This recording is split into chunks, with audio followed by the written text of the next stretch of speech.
Officials told me there was a group of about 20 people all hiking along this trail, and it wasn't until they reached this opening that they noticed that one person was missing. The owner of this home thought they heard a noise coming from this bedroom window.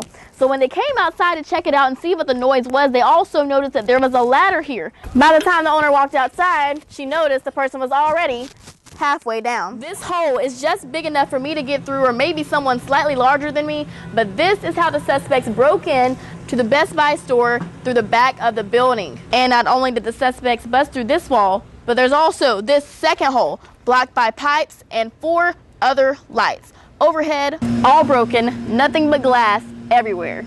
Hickory police say a woman was hit and killed here after she stepped directly into the path of an oncoming train. Oh God! This is all that is left of Bethlehem Baptist Church. I'm not allowed to get too close to the building. Duke Energy is actually testing these drones out in Sherrills Ford, North Carolina. I've got my hard hat on and my glasses for safety. Take a look behind me. You can see Duke Energy has several drones out here, helicopters and planes as well. You all know I'm one of the judges, right? Yes. All right, so you ready for that? I'm going to try it again. Still good. The rifle and shotgun that you see beside me is not loaded. In fact, the gun owner has placed a lock around the weapons, preventing anyone from taking them apart or pulling the trigger until the lock that the gun owner holds is placed inside. There were actually 3 total accidents. The first one happened in between mile markers 137 and 138 on I-40 westbound, and the other 2 accidents, both separate accidents, happened just feet away from each other at exit 138 Oxford School Road. This week has been all about Hurricane Joaquin. The very powerful Category 4 storm has already made its way through the Bahamas, and it caused a lot of damage in that area. Now, due to safety reasons, I did wear this bulletproof vest during the ride-along. Monday afternoon, hunters found a human skull in this area near Lake James. This is just off Powerhouse Road in Burke County. Now, yesterday we also learned that in addition to the skull, investigators also found 9 other bones. Into it. Don't be afraid to step into it. So snow is continuously falling heavy. It's not enough to make a snowball yet, but I'm pretty sure by the end of the night I'll be able to. Both the victim's family and the suspect's families were inside the courtroom this morning for this case. Shay Fullard and Nathan Vasquez were arrested last night for the murder of Marcus Devlin. We were inside this morning. You can see from the video Vasquez mouthing the words to his family members, "I didn't do it." On Saturday night around 8:30, police responded to a call on Freemason Road in Hudson. They found 34-year-old Marcus Devlin dead. This morning, family members of the victim and the suspect spoke with us. The victim's wife told me she didn't understand why her husband was killed. Over what? I do not know.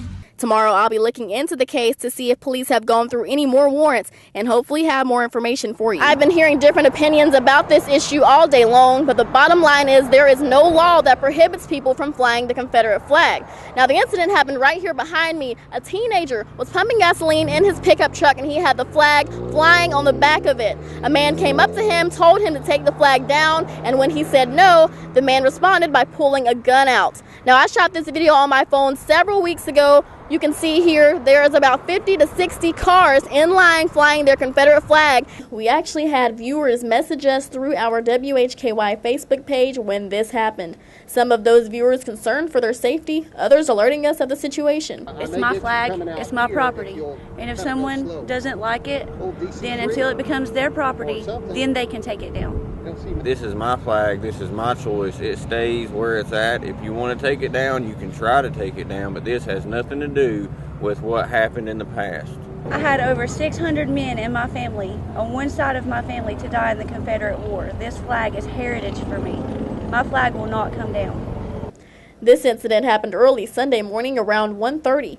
Police haven't released the surveillance, but the store clerk told me they had the whole incident on video. After telling people what happened, these are the reactions I got.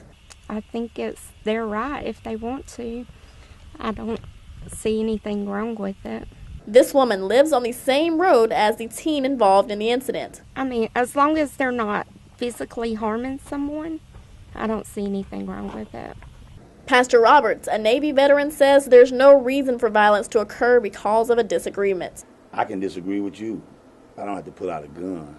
Because once you pull out a gun, bullet doesn't have a color, bullet doesn't have a race, bullet doesn't have a sex, a bullet doesn't care.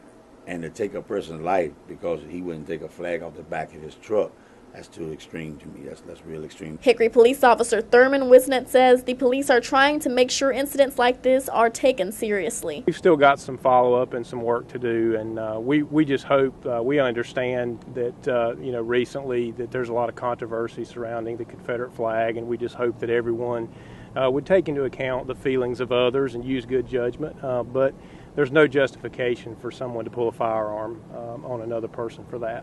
A Caldwell County couple told us regardless of how people may feel about the flag, they're not taking theirs down. I'm going to fly it until they put me in the ground. Nothing will ever take my flag down, and my flag is on me permanently, and it will stay on me permanently. Mixed opinions all around. Fortunately, no one was hurt during this incident. Hickory police are still investigating. No charges have been filed thus far. Those suspects parked right here beside the police station before going across the street. Let me show you what I'm talking about. You can probably see that business off in the distance. They headed towards the back, going across the street. The owner said he heard a knock at the door, and that's when one of those suspects attacked. Luckily, when I went to the door, I had my gun with me. So I walked over to the door. When I opened the door up, I instantly got hit with a bottle over the top of the head, and it floored me back.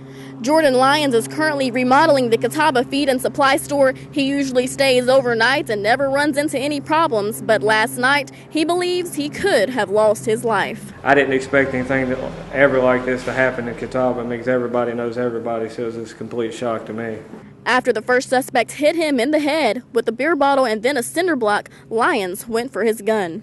When he did that, that's when I fired the first shot into his chest area, I'm going to say. After shooting that suspect, the other two tried to take off the other way, but Lyons continued to fire. Once the guns went off, he was trying to get back out. They was all trying to get back door, and I fired another shot. The next gunshot missed the suspects and instead left a bullet hole in Lyons' pickup truck. All three of the suspects ran from behind the store, leaving a trail of blood all the way here, where they were able to drive away. Where the blood trail ends is right here beside the police department. Lyons had to go to the hospital earlier this morning. He had several cuts on his head. He told me he's just glad he owns a firearm. I'm just thankful to be alive, and I'm just glad I had a firearm to protect myself and save my life. The police chief told me he got a report about a shooting victim showing up to the hospital earlier this morning claiming that he had been shot in Newton. Now, they don't have anything to tie that person directly to the crime here, but they have been collecting blood evidence from the scene, and there are surveillance cameras all over this small town. They're looking into that to find out who was involved. A local teen was arrested Friday for trying to provide information to ISIS. A criminal complaint was filed today in federal court. The documents say that Justin Sullivan was planning assassinations and violent attacks in the United States. He also planned to purchase a semi-automatic rifle at the local gun show this past Saturday.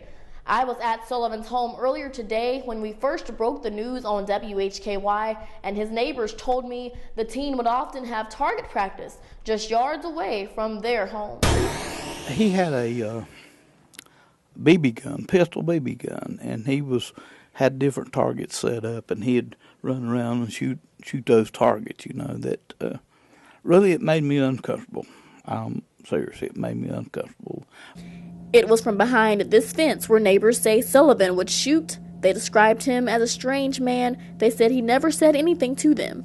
I don't know. It's hard. You're still trying to sink in, that we actually live next door to somebody who could have killed all of us. Coming out of this story in relation to another case in that same neighborhood that is still unsolved. In December, 74-year-old John Clark Bailey was found dead. He was buried in his own front yard. His home is less than 300 yards away from Sullivan's. Some residents told me they wonder now if the teen had anything to do with that murder. So they took him outside and tried to bury him. WHKY reached out to the Burke County Sheriff. We asked if they were looking into whether the two cases could be connected, but he would not comment. What caused the plane to go down just moments after taking off from the Hickory Regional Airport last night? WHKY was there as firefighters were working to make sure there were no leaks that could possibly lead to an explosion. The small plane was carrying 4 people, 2 who were children. Fortunately, everyone on board survived. One woman was just feet away after the crash happened. They had rolled the guy out, and I saw the mother coming down here. I guess it was the mother of a son, and she was saying, "My son, my son, my son." It's unfortunate, that the plane had just took off, and it crashed just as soon as it took off. A man is in custody tonight, and a woman is in the hospital after an argument between the couple led to a fight between them and another couple in western Catawba County. I was on the scene this morning as officers arrested Matthew Pardue. You can clearly see all of the bloodstains on his clothing. Police were called after Pardue allegedly assaulted his ex-girlfriend. She ran next door for help, but neighbors say Pardue came after her, and that couple decided to fight back. Because he done beat her to death, and when he got down here on the porch, he pushed my old lady, and that's when we fought right here on the porch. He was trying to come into the house and get her, but I wasn't allowing that. So far, no charges have been filed against the other couple. The woman assaulted is in fair condition tonight.